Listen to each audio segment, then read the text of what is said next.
Estamos de volta aqui no canal Viver Brasil. Quero abraçar demais a você que está acompanhando nossa economia. E agora, em Belo Horizonte, Contagem, Betim, Nova Lima, Sabará, turma que está em Ipatinga, Governador Valadares, a gente também está chegando em Uberaba e Uberlândia e também em Juiz de Fora, tudo pelo 527 da Claro HD e 9 Claro Analógico. youtube.com/canal Viver Brasil, onde você assiste a gente também pela internet. Marco Falcone está aqui comigo, que é vice-presidente do Sim de Bebidas, é presidente da Febraceba, é um homem que tem várias ações, mas é simplesmente quem está à frente também da Falk Beer, que é uma empresa muito importante, né? Vocês estão conseguindo ampliar cada vez mais, né? Exatamente. A Falk, esse ano nós fazemos, no dia 23 de abril, 19 anos de mercado. Uhum. E que não é pouca coisa, porque nós passamos várias agruras, vencemos essa pandemia, que foi realmente uma coisa tenebrosa para todo o setor, né? E estamos em pé e cada vez mais fortes. Isso é muito bom. Inclusive, essa questão da Falk e toda a representatividade que o Falcone tem na área, é interessante para a gente poder analisar também, e aqui no programa Economia Agora, analisar o mercado da cerveja em 2023. Mas para analisar 2023, como é na história, a gente tem que olhar o ano passado, o ano seguinte, o ano retrasado e por aí vai. Tem duas situações que eu deixei para esse bloco que eu queria a sua análise como alguém de representatividade do setor. Primeiro, falar da Baker. A Baker, ela teve toda a problemática em 2019 envolvendo a morte de algumas outras pessoas ficaram com problemas sérios de saúde. E a Baker, ela teve esse hiato depois desse problema todo e ela retomou as atividades em 2022. Percebo alguns bares já com cartelas de rótulos da Baker, percebo também a entrada do supermercado da Baker aos poucos. Como é que o mercado está encarando essa volta da Baker? Como é que é a sua opinião em relação a isso? Ô Fabiano, na verdade é o seguinte, eu como também representante do Ministério da Agricultura na Câmara Setorial de Cerveja, o Ministério, que é o órgão fiscalizador e normatizador, ele fez uma inspeção muito rigorosa e não há por que proibir a Baker de voltar ao mercado cervejeiro, porque ela está cumprindo todas as normas técnicas necessárias e de segurança alimentar que foram descumpridos quando houve o grande problema. Mas cabe ao consumidor avaliar. Não é? A gente acha que o mercado da cerveja artesanal ele é um mercado extremamente seletivo, ele privilegia a qualidade dos produtos e eu acho que a maioria do público não retornaria ao consumo, não é, de uma cerveja que inclusive tentou colocar todas as cervejarias artesanais de Minas Gerais no mesmo balaio, por um erro que ela cometeu. Uhum. Então eu sou muito franco nesse ponto, não peço ninguém que deixe de consumir, porque tecnicamente ela está aprovada perante o Ministério da Agricultura, mas eu te dou minha opinião fazendo o papel de líder do setor. Uhum. Não é? Então eu acho que, infelizmente, realmente o erro foi muito grande, não houve um pedido de desculpa ao mercado, principalmente tentando julgar todas as cervejarias artesanais, que com tanto custo nós elevamos de uma vez só julgar no mesmo balaio.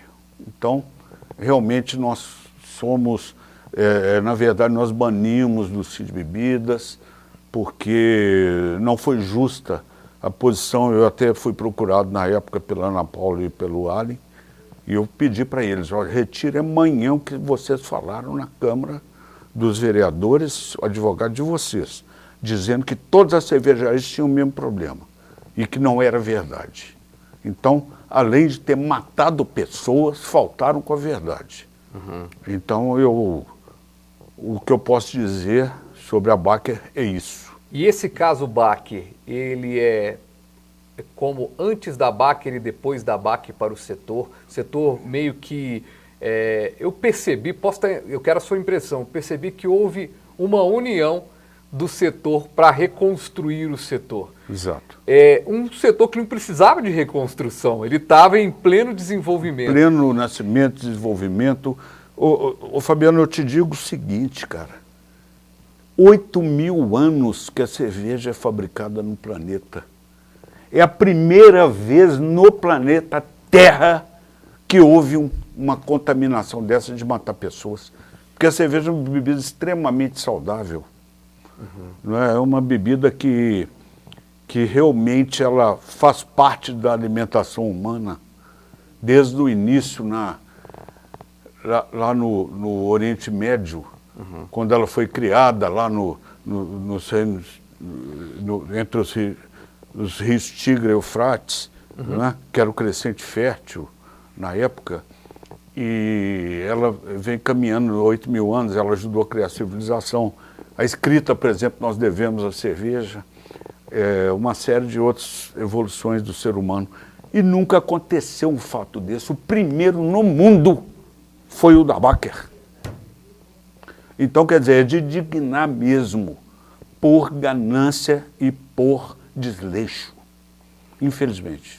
E aí, nesse meio tempo, acabada ali aquela situação, a Baker ela sai do mercado, né? Ela tem a situação, e a gente tem um novo episódio envolvendo uma cervejaria, mas aí positivamente, que é a Vals, que tem uma história muito grande, né, em Minas Gerais, e ela passa por um processo, esse processo durou teve uma duração de 1 ano, né, de venda, e ela passa, e eu estou dizendo que 2022 foi um ano que a gente pôde ver a Vals já como uma cerveja do mainstream.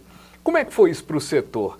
Quando acontece, te pergunto, foi a primeira vez que isso aconteceu de uma empresa, de uma cerveja artesanal? Não foi, porque tem grandes empresas hoje que a gente conhece, que elas foram compradas também. A Stella, você tem a Stella Artois, né? Você tem outras cervejas no mundo que tem essa questão. Mas de Minas Gerais foi a primeira a ser comprada pelo mainstream, pela Ambev?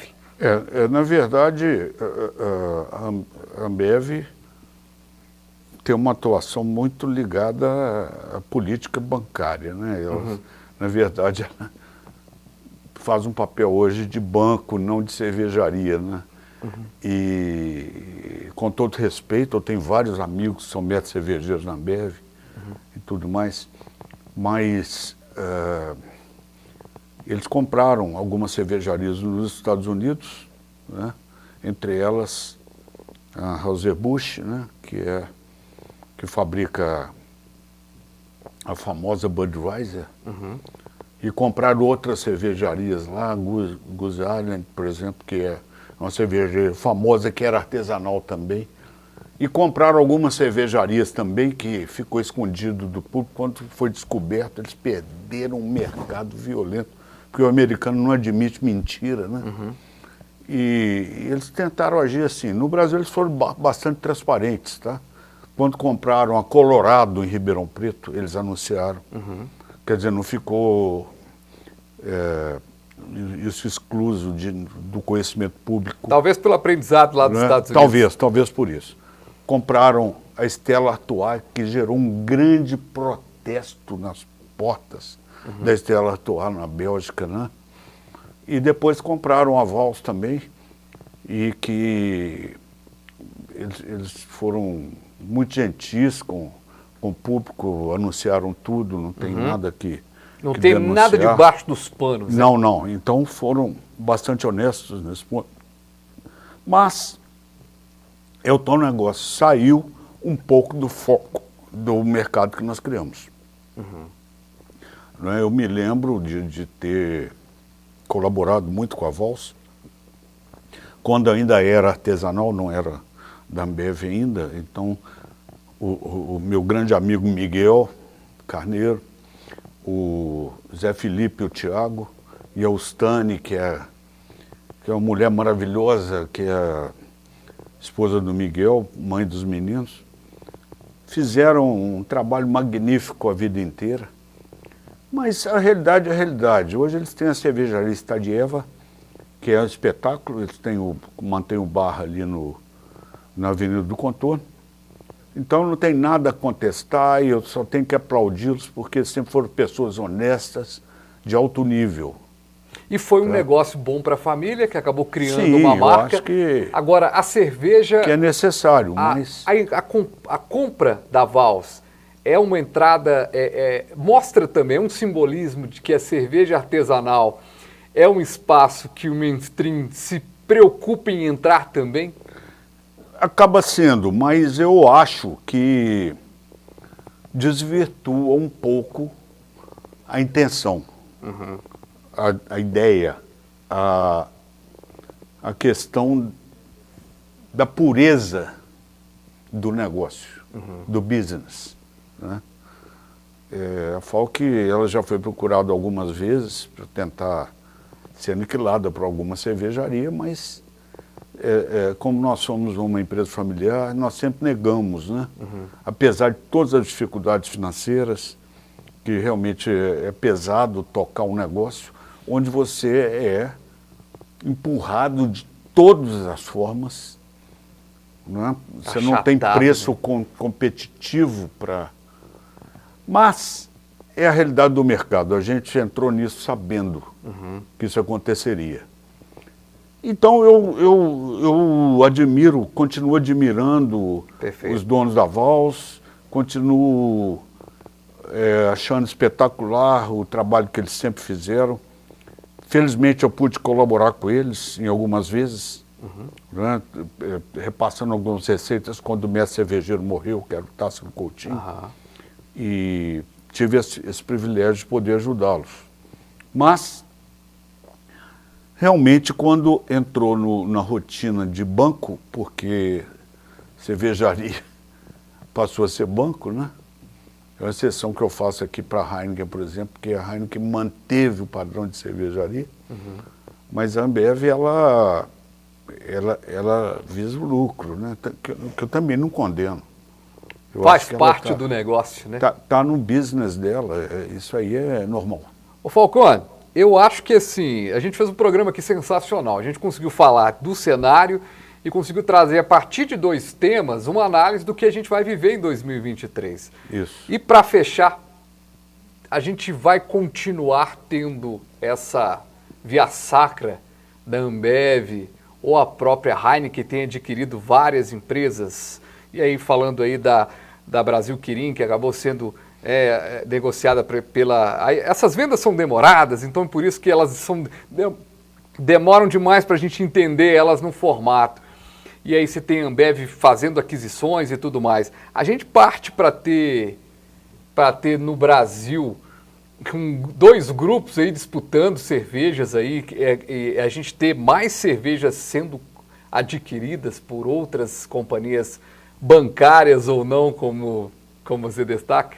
Eu não acredito. Eu acho que eles tentaram, não foram bem sucedidos.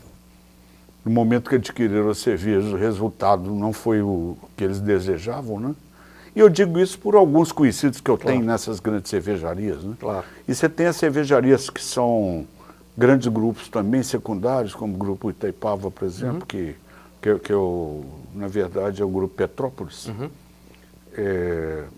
que também não vejo manifestação de interesse em comprar cervejarias artesanais, porque eles têm condição de fazer excelentes cervejas também. E fazerem novas marcas e novos caminhos. Novas marcas, novas tentativas. E a gente hoje tem um compreendimento muito bom. Eu me sinto muito confortável à frente da Câmara Setorial da Cerveja, que engloba todas as cervejarias. Eu tenho conferências normais com o pessoal, tanto da Heineken, quanto da Ambev, quanto do Grupo Itaipava, meu querido Paulo Petroni, do Grupo Petrópolis, né? E eu acho que o negócio é a união do setor. Perfeito. Eu acho que quanto mais uns contribuírem com os outros, eu tenho visto uma disposição muito grande das grandes cervejarias contribuir com as pequenas. Que bom. Eu tive alguns momentos muito interessantes. A logística, inclusive, né? A logística. Por exemplo, faltou alumínio para fazer lata de cerveja. Uhum. Então, eu fui procurado como presidente da Câmara Setorial para pedir assinar um ofício ao governo do Brasil para quebrar algumas barreiras tarifárias para importar chapas de alumínio fino. Uhum. Não é? Fiz com a maior disposição, assinei o ofício e eu tenho certeza que eu favoreci a todos eles, mas a nós também. Que bom, que bom. Não é? Então o negócio, o momento, e que eu acho que realmente a cerveja artesanal pode contribuir com o setor, como eles também podem contribuir com o nosso setor artesanal, é a união. Marco Falcone, eu vou te falar uma coisa, Marco, bom demais, viu? Bater essa prosa é sempre muito boa, obrigado aí pela sua participação, a ideia de trazer figuras importantes de cada setor para a gente fazer uma análise de 2023, para a gente depois, no final do ano, poder discutir e falar assim, acertamos, erramos, Exatamente. Ponderamos. Obrigado, viu? Exatamente. Cara, eu estou sempre a seu dispor, Fabiano. Eu acho que o conteúdo das suas entrevistas, eles são muito profundos, eles não são vagos, e esse canal que vocês criaram tem contribuído muito com a comunicação em Minas Gerais e no Brasil. Muito obrigado pelas palavras, a recíproca é verdadeira, viu, Marco? E eu quero agradecer demais, sabe quem? Você também que está nos acompanhando em casa nesse programa. Feliz Ano Novo, primeiras semanas aí de janeiro, tá todo mundo ainda meio de férias, meio pedra, meio tijolo, tem gente que já está voltando a trabalhar, mas é bom demais ter você aqui com a gente e a gente volta numa próxima edição. Valeu!